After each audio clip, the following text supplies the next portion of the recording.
Welcome, world. Welcome, everyone, to the third episode Yes, sir. of Conversations with the Pitbull Live TV, the only show of its kind broadcasting around the world on the web, Skyping, blogging, streaming, radio, television, to our audience everywhere. And I want to start off, Danny, by saying thank you to everybody who's responded and given us all the great feedback. Our fan base is stretched out. We got Peru, Australia, Canada, England, Watts, Englewood.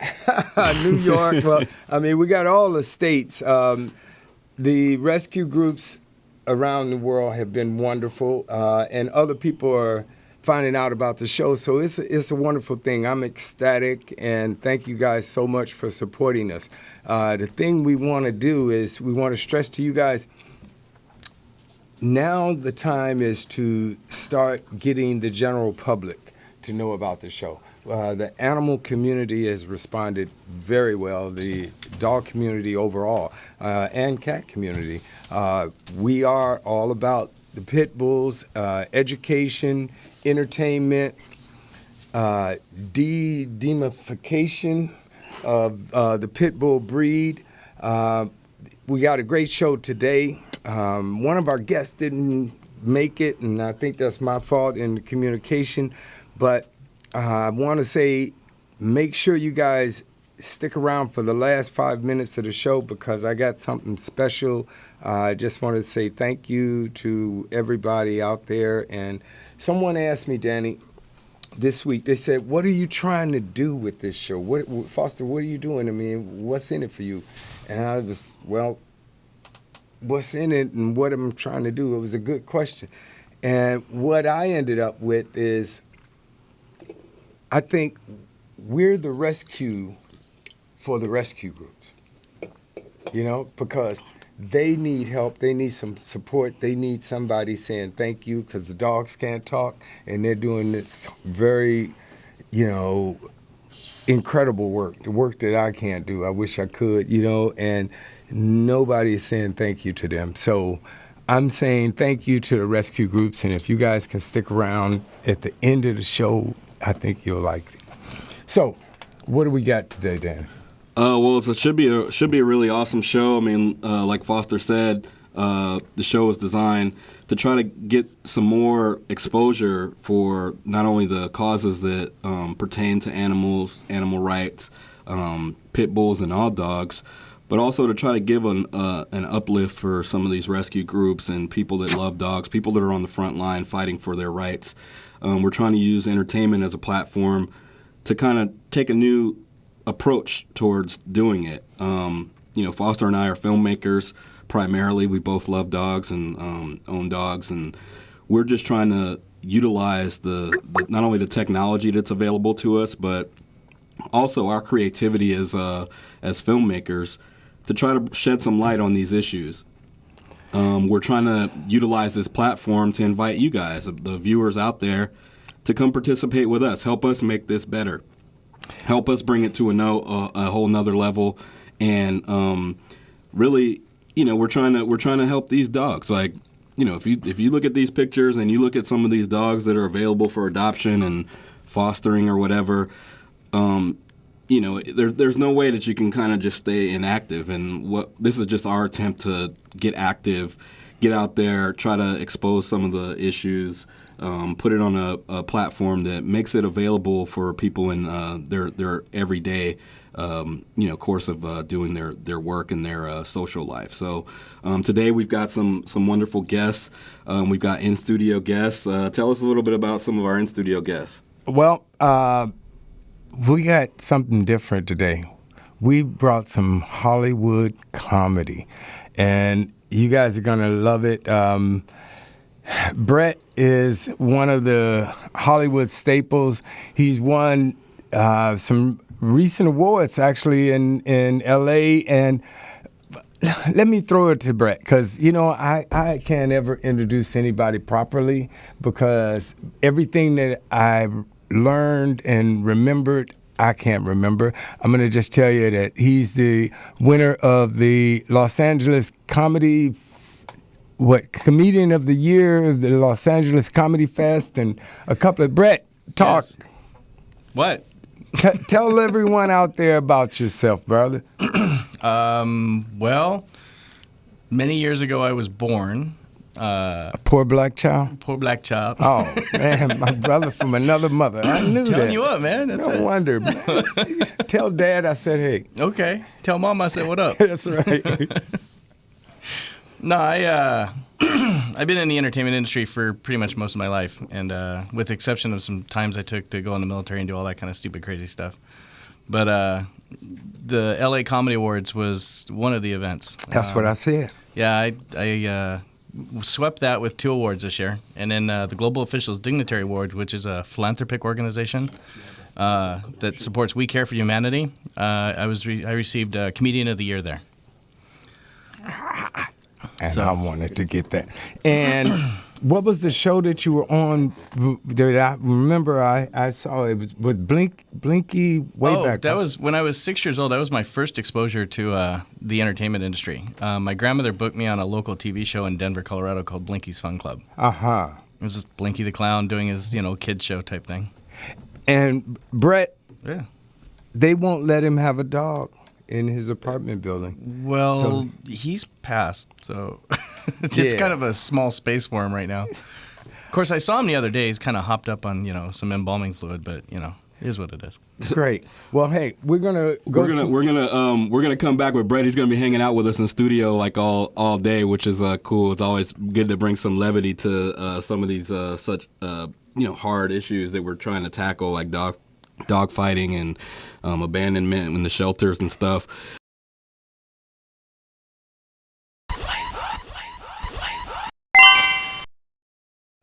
Pitbull. How about a pit bull? Pitbull really works. Pitbull. Release the dog in you. Pitbull energy drink. Sugar-free. Now in 3 new flavors. Cranberry pink grapefruit, pomegranate blueberry, and cherry lime. Pitbull. Tasty experience. When you need a pickup, it's time for a Pitbull. Pitbull. One recurring segment that we're going to be having on the show is our good friend Fred, who's back east, who's tell us a little bit about Fred. Fred K from the Pitbull Legal News. And Fred is going to talk to us about what's happening in the world of pit bulls and legally around the world and all of the issues. Because it's important for us, like just as entertainers, like to be able to have some of these experts on, people that are on the front lines, right? We're going to always have experts. As a matter of fact, Fred has his own show on Blog Talk Radio that I'm going to get him to tell everybody about. Awesome. But he has blessed us by agreeing to come on our show and do a segment, and if we can get him to just hang around for the whole show, that would be a wonderful thing. But he's going to do a weekly update for us to get you guys to understand everything that's going on in the world of pit bulls and legally and all of that stuff. So Let's see if Fred's out there. Hey, Fred, are you around? I am around. Hey. I'm around in the ether everywhere. Look at that. all right, so we're going to come back, and Fred is going to have it, and it'll be great. So Fred, tell us a little bit about what you do over there with the Pitbull Legal News. What we do at Pitbull and Legal News is we try to, we're not as funny as you guys. But what we try to do is cover all the news and really cover the legal aspect of it because, as you know, Denver, Miami, there are places that have pit bull bans. There are places that discriminate against pit bulls in renting, as Brent was talking about, homeowners associations, condos. And we actually try to connect with the people who have problems and help them try to legally, for example, fight a pit bull ban. So right now in Clay, Alabama, they passed a pit bull ban with no public input. They didn't notify anybody. They passed it. And then they put people in a position where they had to register their dogs within 60 days. And if they didn't, then they'd be in violation. So they wanted to know what to do about it. And of course, the commissioners, they had already made up their mind. So I talked to some lawyers in Clay, and I sent them some pleadings and gave them legal advice because I know a lot about the law because I actually sued Grant County, Washington for their pit bull ban, and we hired experts, and they ended up repealing their ban because of the lawsuit. And I've also represented a lot of dangerous dogs. So I know about what's required for due process, and it's easier for me to tell them than for them to reinvent the wheel. So, we have a lot of people calling in with those kinds of problems. And we also, we've had on a lot of the Vic dog owners who've adopted dogs from best friends that were former fighting dogs. So we have a lot of things we do that maybe not be as entertaining as you guys, but it's still information that people, around the country would be good to know. Tell us a little bit about this BSL legislation, Fred. What is kind of like the inception of it? Like the inception of it was really in Hollywood, Florida, back in the early '80s, and I would say 99% of the time, what happens is there's a pit bull mauling, and the victim and the media get a hold of it. And let's take Miami for example. Within 3 months they had passed a ban. Now their ban did not have any scientific evidence. It was back in, the early 80s.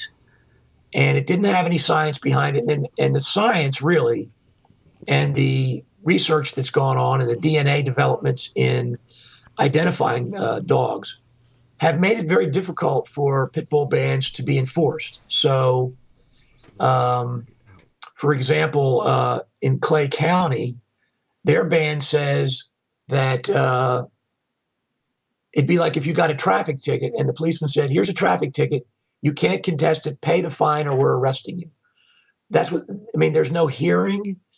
There's no point where the government has to come forward and say, we had the right to take your dog and here's the reason why. And we have to prove our case. And if we don't, you get your dog back.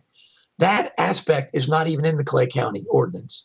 It's totally unconstitutional.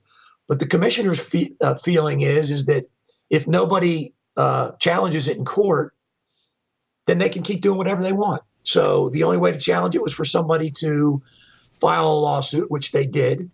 And now, of course, they're saying, well, maybe we want to change this.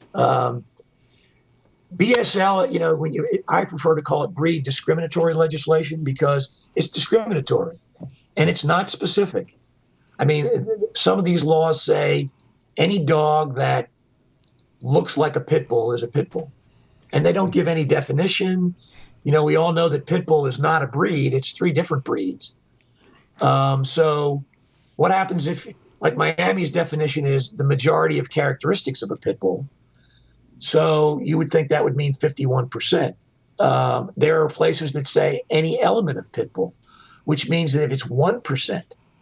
So it's crazy. What I say to everybody who fights about, there are a lot of different divisive fights in the pit bull world, but I think the bottom line is that nobody can disagree that it's unfair for an animal control officer who's in his car, who has a book of dogs in it, no training, says this dog looks like a pit bull, and he has the ultimate authority to take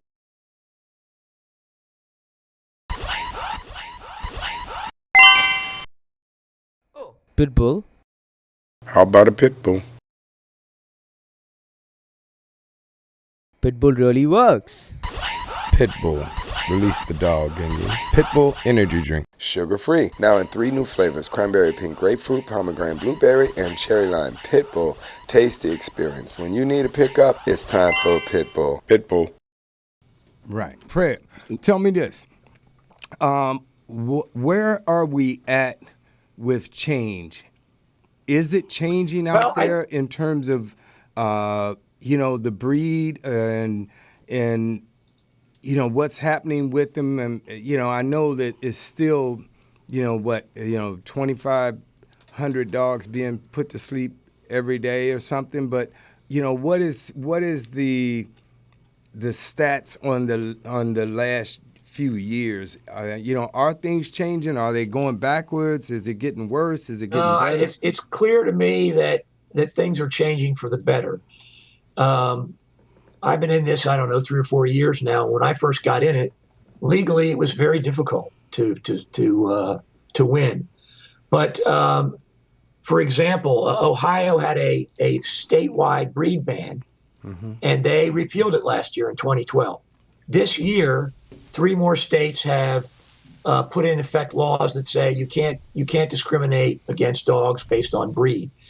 So I think that brings up to 16 states that have those laws, and no state bans them in the entire state. Hey Fred, is that change? Is that change you think coming because of the groundswell of protest or activism on the part of people in the dog community, or is that the legislators getting it in, or what? I think it's several factors that have come together all at once. I think the first thing that we have to talk about is the Vic dogs.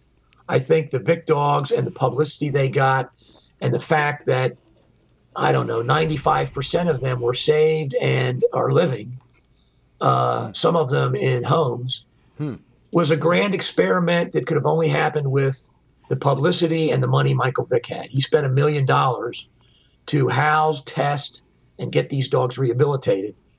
And it was the first time in the history that I know of where you could actually say, look, we had 50 dogs and 48 were good, and we were able to rehabilitate them and get them out into either sanctuary or homes.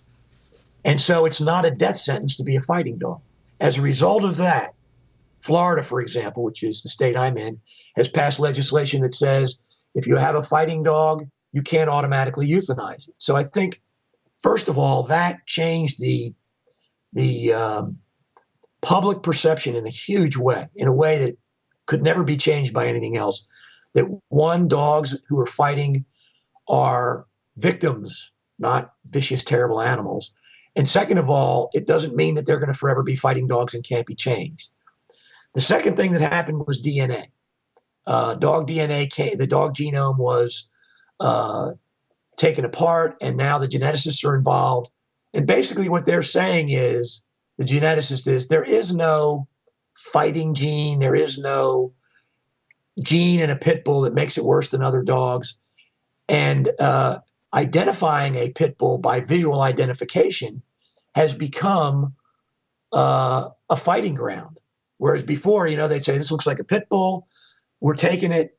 Now you can, if you get a DNA test and you can show that it's not 51% pit bull, you can beat the case that way. And amazingly, there's a case out of Miami called Cardell versus the city of the Miami-Dade County, which says animal control officers are not qualified to identify a dog by looking at it to say it's a pit bull.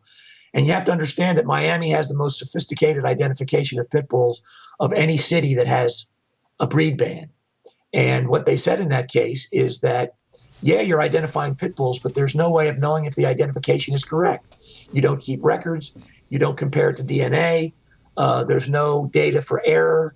And so all of these things taken together and also there's one other thing, and that is the popularity of pit bulls.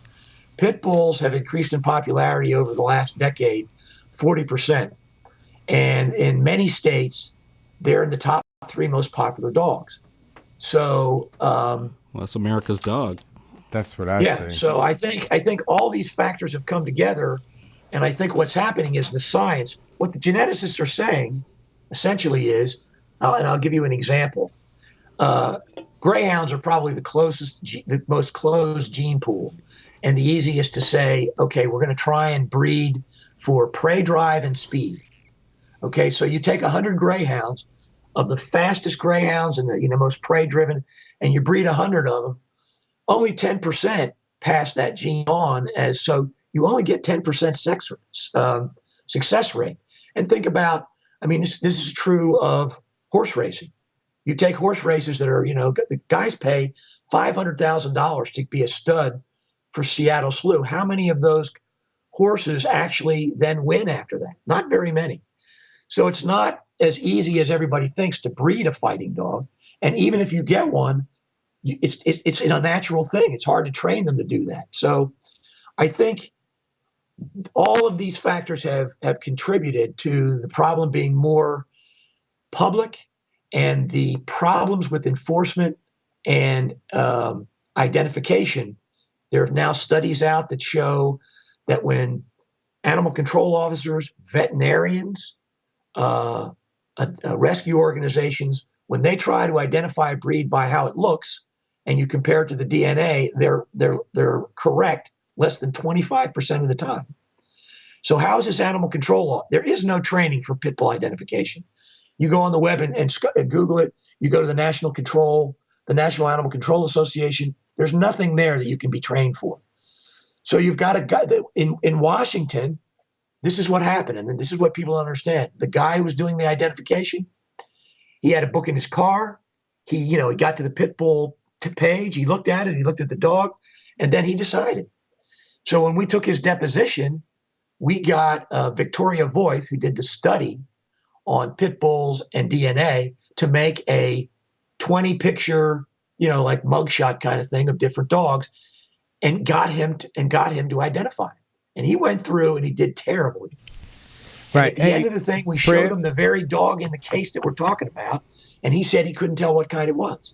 Right. Well, Fred, you're gonna be with us for the rest of the show. I want to take some phone calls because I got a special guest in the airport or something like that right now, and we want to get him on. But when we come back to you, I want you to give us the legalese on what can we do about the breeding. Tell me the legal issues of what people can do to attack these breeders who are doing the illegal. Where do the laws stand? Are the governments, the city officials not enforcing the laws that are on the books, and what? Because I'm about solutions, and the breeding, we got to stop the bleeding, which is the breeding. Well, it's great to hear Fred just say that he does see change, and right. and that there's all these factors that are causing that change, and it takes a little bit from everybody. That's right. It takes a little bit from the media, the people in the rescue communities, these legislators, the activists, the scientists. It takes a lot from everybody. Let's not forget Wallace. But as you guys can see, Fred is very passionate and very knowledgeable about what it is going on in the actual community on the legal side, the scientific side. And we're going to bring in Fred periodically on our future shows to help us, attack some of these issues and bring some awareness. And we really appreciate you, Fred. Because tapping in and hanging out with us. Hopefully we'll have some time later on the show to bring you back. But we're going to take some calls. We've got a good friend on the line. A guy, it's hard even to put it into words. Gordon Shell, he's the dog fighter. Foster, just give him a brief introduction to Gordon, and then we're gonna play a cool trailer for this awesome movie that he's working on. I would like if Gordon's on the phone. Let's play. Hey, Gordon, you there? Yep, I'm here. Can you hear me okay? Yeah, we can hear you fine. You know what? I don't want to talk before. I want the people to see the trailer because Gordon's movie premiered last week on Saturday in Detroit. And let's play the trailer and let the people see it because that's the thing right now. Let's pump the movie. It's all about entertainment on this side. Here we go. My name's Gordon Shell, and I'm a cage fighter.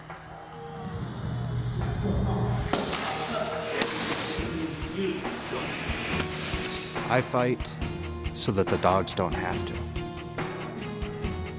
The doctors tell me I have a failing heart. They say that I can't fight anymore, or there's a chance that I could die.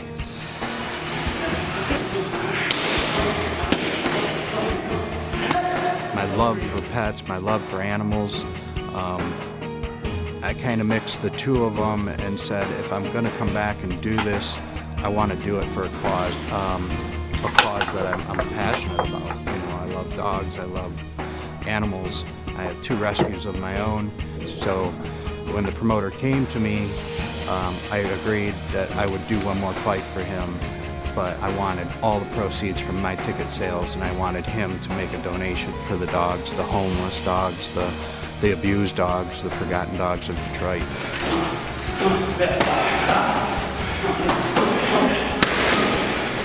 There's over 50,000 homeless dogs in the city of Detroit. That number doesn't get smaller, it continues to grow. You can bring awareness all you want, but everything takes money. We have to be able to feed these dogs. When you look into a dog's face and see their emotion and they're an actual, I mean, to me that's more than a person, because they don't have a voice and I have a voice. So I want to be their voice and fight for them.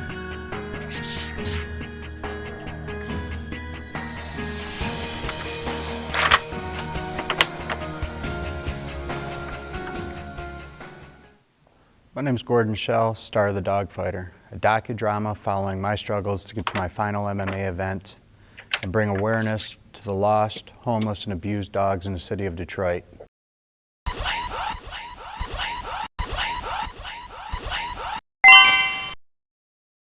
Pitbull. How about a pit bull? Pitbull really works. Pitbull. Release the dog in you. Pitbull energy drink. Sugar free. Now in 3 new flavors: cranberry pink grapefruit, pomegranate blueberry, and cherry lime. Pitbull. Taste the experience. When you need a pickup, it's time for a Pitbull. Pitbull. Yeah, so that was Gordon Shell's trailer for his film, The Dogfighter. Wow, that was pretty awesome, right? Hey, man, that's my man. That's my man. He can't do no wrong. I mean, you know, the work that Gordon's been doing for years, man. Gordon, what's up, man? How you doing? Take my hat off I'm to doing you, baby. okay. I'm doing okay. Where you at, bro? I apologize for all the communication issues we've had. I'm on the road, and then I was overwhelmed last week with the premiere of the movie. That trailer that you see there was actually shot in the first 2 weeks of the movie. So, you know, the movie has a whole different feel to it than what you actually see there, but it's all the same cause and all the same, you know, purpose. And we did it. We did a red carpet premiere on the movie in front of about almost 150 people, and we got a standing ovation at the end of the movie. So it was pretty amazing for me, and you know, that felt great. I apologize. I've got a little bit of a loud. I'm between the airport and the hotel, so sorry about that. But it was a great event. During the day, we had DoggyCon, which we brought awareness. We brought in about 25, 30 vendors, all animal-related, pet-related, a lot of pit bulls. I think we adopted out 4 dogs that day. Okay. So it was great. The event was great altogether, and now we actually got word that a major distributor wants to see the film, and we are going to initially tour with the film before we go to a distributor. So we've got, I believe, 7 cities booked right now. The studio's running all that, and we'll go from city to city with the movie in co-op with different animal rescues and advocacy groups, and show the film in front of their groups, and hopefully get a room of, you know, we've got some theaters that they claim are sold out at 2,500 people. So if we can get into a theater like that, get this out to that many people, and it goes viral, we'll be very excited about it. You're going to let us know when, you know, it's coming to a theater near you, right? You know, so. Absolutely. Yeah, because we'll pump it up here, buddy. You know that. And so what is the next city? Do you guys have a city booked already? Right now, we're discussing Cleveland and Baltimore. Baltimore has been phenomenal because we've got Baltimore Bully Crew out there. They've brought me in for a few of their events. We've been extremely successful. and all of their events that I've done with them. So they want to support me and have me bring the film there. They'll promote it, fill the theaters. It'll be great. And then Cleveland, I've got I've got a friend over there. He's a professional fighter, Pat Russo. And then his friend Chris Hughes does therapy dogs. So he takes the pit bulls, rehabs them into therapy dogs. So the combination of both of them together, he's got a Facebook page called Gizmo, and Gizmo's page has over 30,000 followers. So anything he does in his area, he gets a huge turnout. So we're going to go to Baltimore, then Cleveland. We're looking at, obviously, Philadelphia, because I want to be in Michael Vick's backyard. And then, continue on around the country. But we've had requests from Clearwater, Florida. I love going to Lovable in Austin, Texas. I did the Pity Pride Parade last year with, I believe there were about 2,000 pit bulls all in a park. And we walked right down the center of Austin, Texas. We get a police escort. And I grand marshaled the parade with Tia from Pit Bulls and Parolees. Hey, we love them. Yeah, we had a blast, and with all those dogs in one park, it was amazing. Yeah, that many pit bulls and that many bull breeds, and there were other breeds there also. There was one dog bite in the entire park, and that was due to they were given free vaccinations, and a vet tech just slammed a shot into a pit bull's butt, and his reaction was to turn around and snap at her, and that was it. He snapped because he got poked in the butt. But to have that many of that breed in one place, and people just think there's going to be chaos, and it was just a bunch of dogs playing and bouncing around and a bunch of happy owners. It's an amazing event. So yeah, we definitely want to go there. Absolutely. On that note, Gordon, I think that there needs to be more events like that, because Danny and I, we went to the Bullywood 2. Yeah, out here in California, and it was amazing. I had never seen anything like that, and one person jumped on us about that, talking about how wonderful it was, and we'll talk about that later, but I think that one of the things I really think is cool too, about just seeing Gordon, because he's using film to bring some of these issues that are really personal to him, but personal to so many people, out to the masses. And I think that film has an amazing capacity to do that, and it's like doing the groundwork too, like working with the rescues and doing the things that Gordon was mentioning. But one of the things that's really intriguing to me, and I really look forward to meeting you, Gordon, one day, is just seeing how you're using film and teaming up with some experts on the artistic side to kind of bring these things to life. Can you talk just briefly? We got about a minute and a half left with you. Just talk briefly about that experience, like working on the film side with what you're doing. Yeah, well, what happened when we started the film, it was the studio was watching my Facebook page, and I was a mixed martial arts fighter, and my heart was failing. So they already liked that aspect of it, and then they started watching me start putting posts up where I'm traveling with the Michigan Humane Society and other groups out to find these dogs that were in cruelty situations or that we were suspecting were in dog fights. So as we go out and do that with these guys that are qualified, I was getting frustrated to the point where their hands are tied. They have to follow the laws. So when we go out there and we suspect a pit bull in a yard that's fighting, we can set up a violation. We can come back and pay a visit. But when you're there and you can clearly see that this is a trained dog, that's when I took it a little bit further. And what I do, the police kind of turn their head, but I do work with groups that are qualified, but they stay anonymous. I strap up in full bulletproof.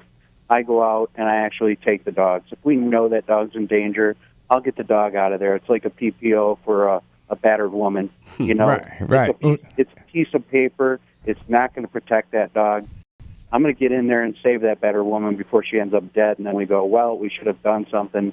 I'm going to get in there and do something for the dog. So I'll take it to some anonymous groups. They'll rehab that dog, and we will most likely find it a home. There's very few that we haven't found homes for. They're amazing dogs. Well, Gordon, I know that, you're in between cities and everybody's waiting on you to get on the road. So we're not going to keep you. Just tell me this one thing for the audience, because, I get a lot of messages from people all over the world. So what's the plans for taking the movie internationally? International, we will be on Netflix, Redbox, everything that people will be able to watch it streaming online. We're very leery about putting it out on DVD just because the studio's last few movies that they did, as soon as it went to DVD, people upload it, it goes viral on the internet, and then you lose all your value. And we are trying to raise money for the dogs. So we're going to do that limited theatrical release as we travel around the country, around the U.S. and Canada, and then we'll get distribution and we'll put it out there. We're really hoping for one of the major networks. The studios worked with Showtime and Stars before. Their movies have made it there easily, so we have that connection. And then our executive producer is Catherine McDermott. She worked on both the first Spider-Man movies, Men in Black movies, all the Will Smith stuff she did.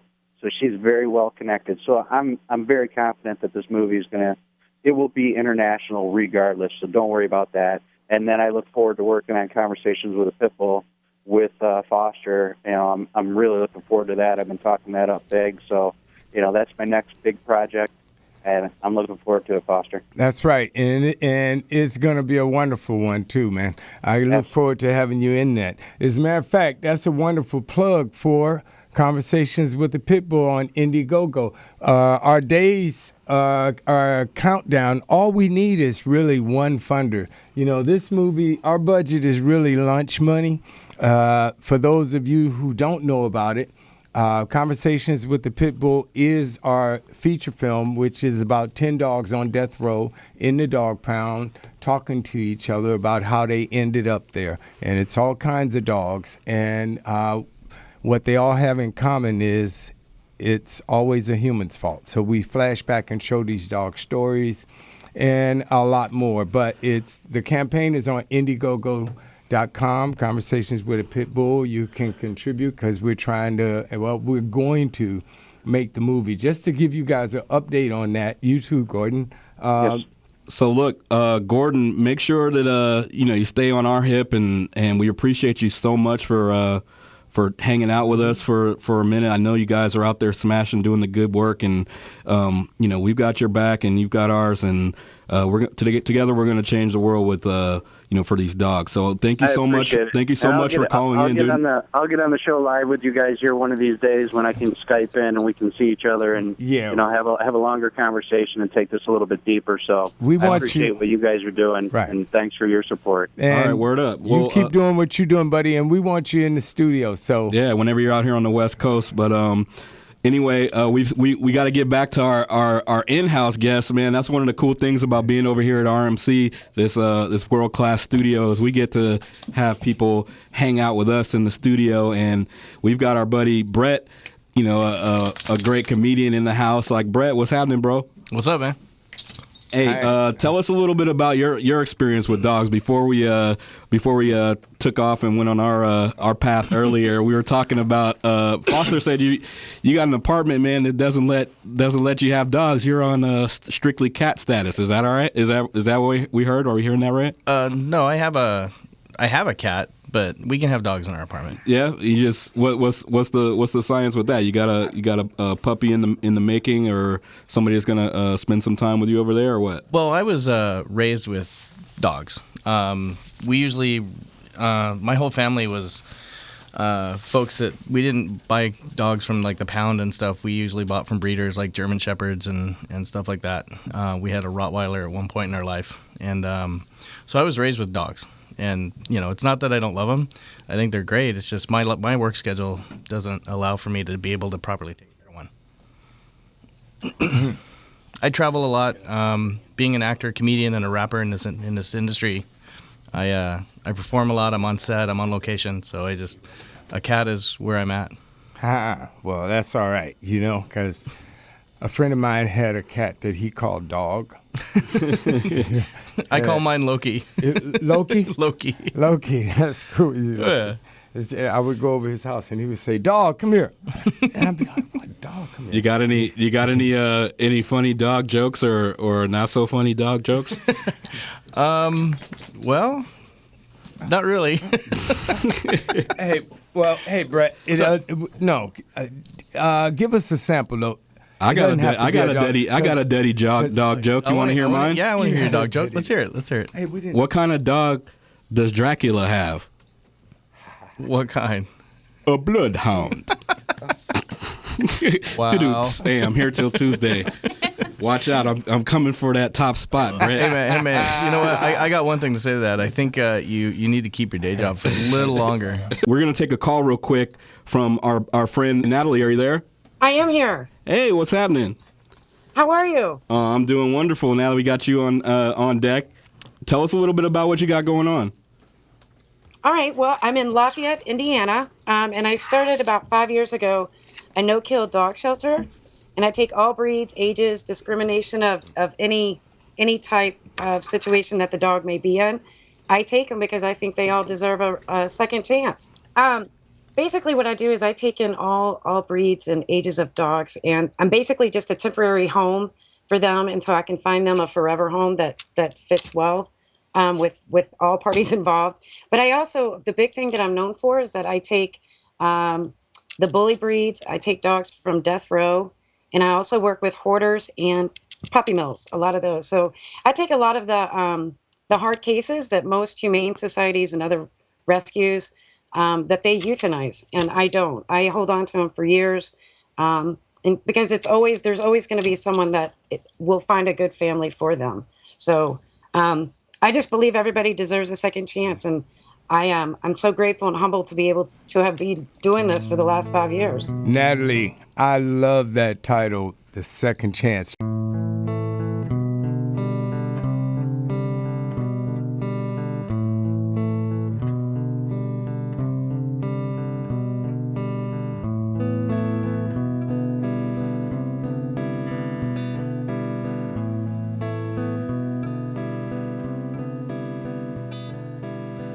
The Puppy Mill Project estimates there are approximately 10,000 puppy mills across the United States, with approximately 1/3 of those being Amish owned and operated. The Midwest has become known as the Puppy Mill Belt, with a high concentration of puppy mills in Ohio, Pennsylvania, Illinois, and now Indiana.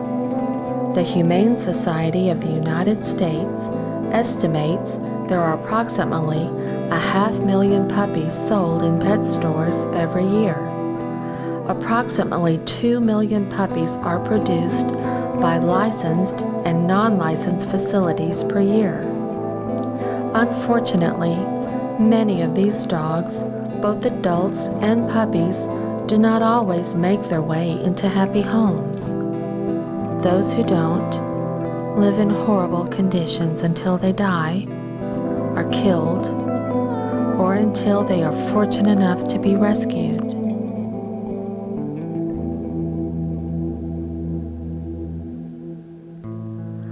Between 300 and 400 puppy mill rescue dogs find their way to Natalie's Second Chance No-Kill Dog Shelter, located in Lafayette, Indiana, every year. Puppy mill rescues make up 10 to 15% of Natalie's shelter dogs. These are the lucky dogs. Recently, Natalie took in 8 puppy mill rescues who were rescued from an Amish puppy mill in Ohio. For these dogs and all the dogs who come to Natalie's, there will be a happy ending for them. Natalie and the amazing folks who work with her at the shelter will make sure that only the best fosters and adopters are selected for each of the pets who come through the doors of Natalie's. What can you do to stop puppy mills? Don't shop the dogs!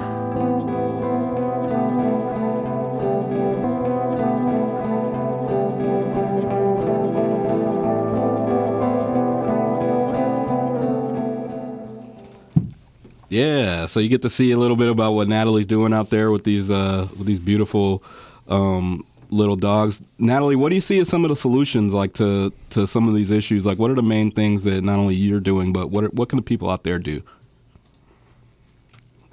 Foremost is to educate themselves and realize that a lot of the dogs that they're going to get at pet shops and in the malls and stuff, that's exactly that video that you just saw. 5 of those are mothers, and they've had countless litters of puppies just to fill those pet shops. So I think the big thing is education. People need to realize where these cute little guys are coming from. The other thing, I think even with backyard breeders, people think there's so much money in it and it becomes a product. And for me, each one of these little guys, they're an individual soul, and I don't see them as products. So first, people need to be educated. Guaranteed, you can find a full breed dog of any kind sitting in a shelter. So every time you buy one of my shelter dogs, thank God one of mine doesn't die, but shelter dogs die because people are out there buying dogs. Well, tell people where they can get at you. What's the contact info? How do they get in contact with you? Sure. You can get with me at nataliesecondchance@gmail.com. You can also find us on Facebook, and you would just look up Natalie's Second Chance No Kill Dog Shelter. And I would love to hear from people. Like I said, I'm incredibly grateful to be doing this for the last 5 years. I get no state funding, no city funding. It's only through donations. And it's things like this, like Foster, I am thrilled to death to even be doing this. I think it's really cool what you're trying to do. And it just takes a lot of us rallying to get everybody educated on what needs to change. All right, It's well, the that's humans awesome. that are man. making the Well, problem. Natalie, tell us, because we're all about the pictures here. That video, who did that? Oh, that was Rita. Rita is a good woman. She came into my shelter one day and just offered to.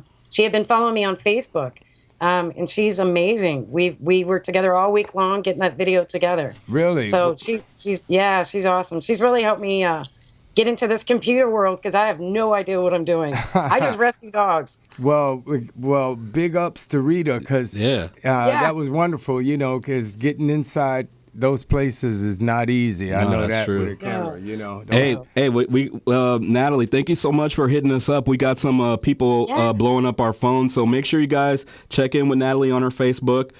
Give her a shout out. They're doing excellent work, and they can use your help as well. So I think we got somebody on the line. Like let's chime in and see who's checking us out in the world out there. Hey, what's happening? This is Danny. Conversation with the Pitbull Live. Who are we talking with? Hello? Pardon me? Hello? Are you taking a phone call? On the phone? Are you there? Hello? Hey, could you turn your phone? Could you turn your computer down or your radio, please? Turn your computer down, your computer sound down while you're on the phone. We're getting feedback. Oh, sorry about that. Hey, who are we talking with? Hi, Foster. You're talking to Barbara Stewart, New York Warriors. Hey, how are you? I'm doing good. Say hello to Danny and Brett and our engineer, Ryan. Hi, Ryan. Hi, Brett. Hi, Danny. Hi. What's happening with the Warriors out there? What are you guys up to? Well, first I'd like to say that we are a grassroots organization. We have affiliates in Pennsylvania, Massachusetts, New York, of course, and recently California. We are about fighting for reform of the shelter systems nationwide. I feel that we have to start somewhere with the treatment of our animals in the shelters. I agree with Gordon. I love Gordon to death. I agree with Natalie and everything that she said. There's things that go on in shelters that people aren't aware of. Education is important, awareness, spay/neuter your animals. We have to stop puppy mills, the breeders. We have to stop what goes on Craigslist. I believe in adopting. Don't shop while shelter dogs die. Most people do not even know half of what goes on in the animal care and control shelters of the nation. True. And you guys are making a dent, man. I love the streaming things that I've caught a couple of times. Tell everybody about that when you guys stream. When we stream, we are on Total Liberation. When we hold rallies in front of the animal care and control centers, we have someone there that films for us and try to make people aware of what's going on in the shelters. First of all, the shelters, the general public, have no idea of the short amount of time that an animal has once they're put into a shelter. They don't really have much time, maybe sometimes 24 hours. They are in great need of low-cost spay and neuter clinics. The ACC is being run by the Department of Health, of which I don't understand why the Department of Health runs the animal care and control centers. The only time that they should come in is when there's a rabies epidemic. Right. So, Bob, tell everybody where they can hit you and your group at. You can touch base with us on Facebook. We have a New York Warriors page, Pennsylvania page, and California and Massachusetts. All right. Awesome. That's the New York Warriors out there getting it in. Hey, check it out. Like I said before, we're going to try to get some of these dogs adopted, and we got our girl Paula out there who's on the front lines for us at Conversations with Pitbull Live. She's going to talk to you about a couple dogs that are available for adoption. Paula, are you out there? Hi. Hey, what's happening? How you doing? Good. You? Oh, we're doing great. So check it out. I heard we got about 5 dogs that are that we want to talk about. Tell us, in order, just about the first dog that we have available for adoption. Okay. The first one that I have, and any of these dogs can be seen if you want to contact me on Facebook. The first one is Eliza, and she was a North Central dog. She was surrendered by her owner for digging a hole in the yard. She lived 3 months in a kill shelter. She was rescued. She then spent a month in boarding. Eliza was surrendered again in Yucca Valley. So contact me on Facebook, Paula Archer, for more information on her. The next dog we have, she's a real sweetie. Her name's Lottery, and she's set to be euthanized. She is approximately 1 year old. She's a female pit bull, not yet spayed. Seems like the shelters kill the neglected-looking pit bulls first. Obviously, they must be maybe strays. She deserves a loving family. She's just a real sweetheart.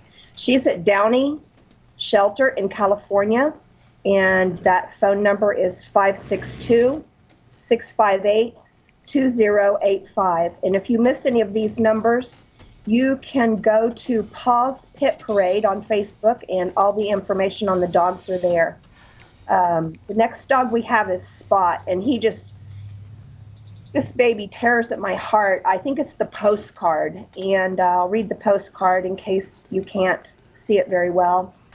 It says, "Dear former family of 5 years, it has been 6 months since I got lost, and now I realize that you probably aren't coming to look for me. So today I blew a wish for a new family that will love me forever. Sincerely, dog number D51863, now known as Spot." Spot is in Burlington County Animal Shelter in West Hampton, New Jersey. Like I said, contact me if you need any more information. Up next, we have Demi. Demi is a real doll. She's often overlooked in the shelter. She's been living at the shelter for a long time now, and she really needs a forever loving home of her own. Demi is about 1.5 to 2 years old. She is sweet and shy. She's a really happy girl. If you're interested in adopting Demi or any other dog at ISIP, call 631-224-5660. And that's the animal shelter at Bayshore, Long Island, New York. All right. So thank you. And then we have the last dog. What's the last dog that we got on deck?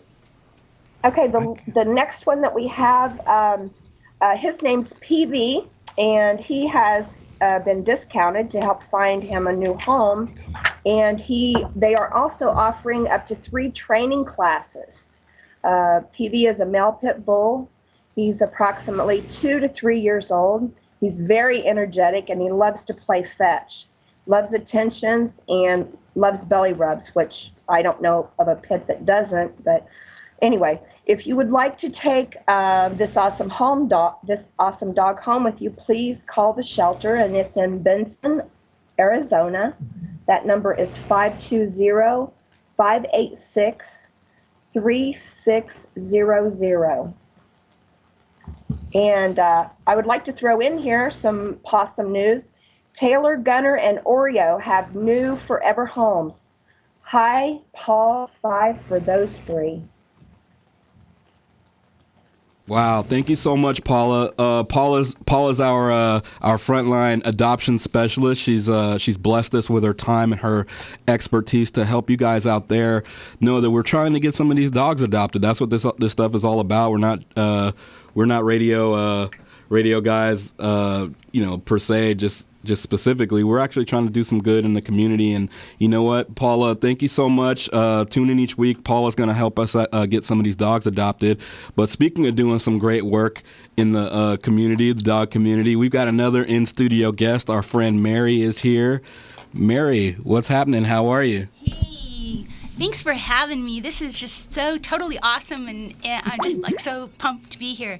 But the reason I'm here is to get my little girl Diva Deedles a home. She is in the Cowlitz Humane Society in Longview, Washington, and I don't want to cry. Anyway, she was abandoned with 10 puppies in an apartment in Portland, and she's been in the shelter system for 3 years now.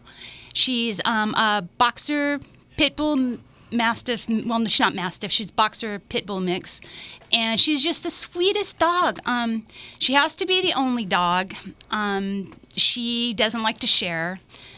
But anyway, if anybody's looking for a really totally cool dog, go to Longview, the Cowlitz Humane Society. The number is 360-577-0151. And Foster, I told you I'd cry. Well, tell us. I mean, we got our time is super limited, but tell us a little bit about your background and your experience with dogs. I know you're out there. This stuff really tugs at your heart. So just tell us. You know, I started out after my shepherd died. I was kind of looking for a dog, and I stumbled onto Facebook because my son said I should get a page, and I met this woman, Alexandra, and she lives in Australia, and she had posted a little dog named Freddie on an LA site. And then I started posting and then getting into cross-posting dogs, and I ended up getting a dog out of a shelter in Manhattan in New York, and I brought her from New York to Woodland, Washington, and I found her a home, really good home. Then I saw that they gas dogs, and I was going, they gas dogs? I couldn't believe it. So I ended up getting 9 dogs out of Georgia and North Carolina and brought them. But I, too, have a Diva at home, so I can't bring any more dogs into the house. Well, I mean, like we said, it's you do what you can, and I can see how emotional it gets you. It tears at our heartstrings, too, and what our attempt to do something about it is this show, Conversations with a Pit Bull Live, and also the film, Conversations with a Pit Bull. You can check that out on Indiegogo. We want to try to take a call. We've got somebody on the line real quick. Let's take a quick call and see what's going on as Foster's over here getting the business from our boy Grip. Hey, hello, who are we talking to? This is Clay, the California Warriors. How you doing? Hey, what's happening? How you doing? Good. Hey, I want to make a good shout out to Panda Paw Rescue. I heard a great story today about one of their beautiful dogs they had taken out of a shelter about a year ago. Real quick, they picked this dog out of a shelter that had major fractures in its legs and its front paws, and they actually had to do major surgery on it, and that dog is still alive today thanks to them. Hey, in a wheelchair. That's a wonderful. Hey, man, listen, let me tell you, we're running out of time. Tell them where we can get at you real quick, just quickly on your Facebook, or where can we contact you? You can reach us at California Warriors on our group page on Facebook at any time. And I'm so sorry, everybody. The phones are like jammed, and Monica, we know you're out there, chiming in, but we're gonna try to get you in next week at the top of the show. This is actually really cool. I mean, it's a good problem to have. We've got the phones blowing up, and Skype is blowing up, and in the chat. What we're doing out there, people, is working. So please keep calling in. Please keep Skyping in. Thank you so much for people that called in. Gordon Shell, our buddy Fred out there with Pitbull Legal News, Natalie, Paula, our in-studio guests, Brett, and Mary. Yeah, and I got a joke for you now. Oh, Brett, here we go. Yeah, let's get out with Brett. And we'll play that video next week for you guys. I promise you're gonna love it. Brett. You remember my joke? Let's see how his stacks up. You ready? Yes. What did the Dalmatian say after he finished eating his dinner? I don't know. Man, that sure hit the spots. All right. Well, I was here till Tuesday. He's here till Wednesday, obviously. He's in the big room. I'll be in the little room in the back. Make sure you guys get out there and support our buddy Brett. Brett, tell them really quickly what you got coming up and where they can get at you. Well, I'll be performing pretty much all over LA. I'm going to be in Las Vegas for 3 days for a fashion week. emceeing that event, and I'm doing the Faces of the USA. It's a beauty pageant for girls from like ages 10 all the way up into 23, I think. All and right. I'm a celebrity judge for that. Oh, okay, cool. You're on the judge side. You're not going to be up there. I'm actually performing. I'm singing 2 songs, one with one of the contestants and one with a 2-time LA Music Award nominee. And then I'm also telling jokes, and I'm a celebrity judge. Hey, you remember that card you used to get on the Monopoly board where it said you just won $10 for second place in a beauty contest? Yeah, I remember that. Hey guys, come back next week. We'll have more time. We'll get everybody in. Fred, thank you so much. We didn't get back to you, but we're gonna have all the legal. We're gonna be talking about this breeding. We're gonna be talking about adoption. It's a lot of stuff, you know. But Conversations with a Pitbull live, and check out our fan page, Conversation with a Pitbull on Indiegogo. Thank you guys so much. Thank Tune you in so next much. week and hit us up. And tell somebody, rescue. Shout out to Pitbull Energy Drink and our folks here at RMC Studios.